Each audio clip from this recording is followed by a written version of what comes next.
We're joined here in the studio by Sajid Javid. We're going to be joined out in Manchester by his opposite number in the Labour Party, Rachel Reeves, in just a minute. Doesn't Mr. Balls have a point that when the economy is not growing at all, when the deficit started to rise again, living standards have been squeezed as never before, the economy needs a kickstart? Well, what we heard there, I thought, was just more of the same. It's actually what I expected: more borrowing, more spending, and more debt. And if you actually look at one of Not more debt, but I think maybe more debt. More debt than there would be otherwise. But if you look at one of his key announcements, he talked about the 4G spectrum and trying to use the sales proceeds from whatever they may be to try and invest in. I think he mentioned affordable housing. I mean, it also shows he's not consistent with what he says.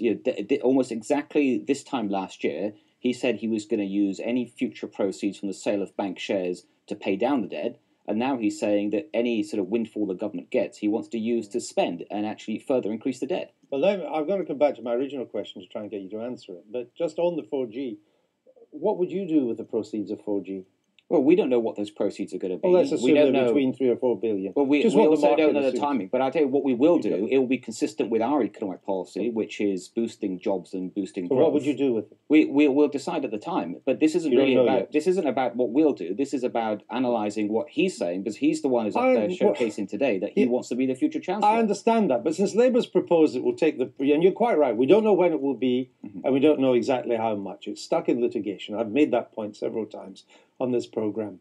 But if and when it comes, Labour has said they would like to spend the money on affordable housing. It's perfectly legitimate for me to ask you, if and when it comes, what would you do with it? It's legitimate to ask. It's equally legitimate for me to say, when that money comes and we know the amount and we know the exact timing, we will decide as a government then what's the best way to spend that money. But we're not at that point yet. What's more important is what Ed Balls has said today. When he talked about affordable housing, let's just look at their policy on affordable housing. During their period in government, the number of affordable housing in terms of dwellings fell by a net 200,000. The number of people on a waiting list for affordable housing went up from 1 million to 1.8 million. That's their policy on affordable housing. And I don't think what he's announced today would make any difference whatsoever. Your policy is to cut the deficit. So why is the deficit rising? The deficit isn't rising. The deficit is down 1/4 from the moment we came into power. How bigger is the deficit in the first 5 months of this financial year compared to the same 5 months last year? Well, I think if you pick pick just a few months that are selected to illustrate your point, it's not helpful. No, it does. If you look at the time period from when we entered government as a coalition government, determined to deal with the bad inheritance that we had, the national deficit has fallen from 156 billion to 119 billion for the last set of accounts that we have. Now it's now rising, isn't it? You've taken the first few months of this fiscal year, and we've got most of the year to go. And I think I'd rather make a comment on where the deficit is when we've actually ended the fiscal year and we've got proper estimates. Okay, I've taken the first 5 months because that's the only thing I've got figures for is the first 5 months.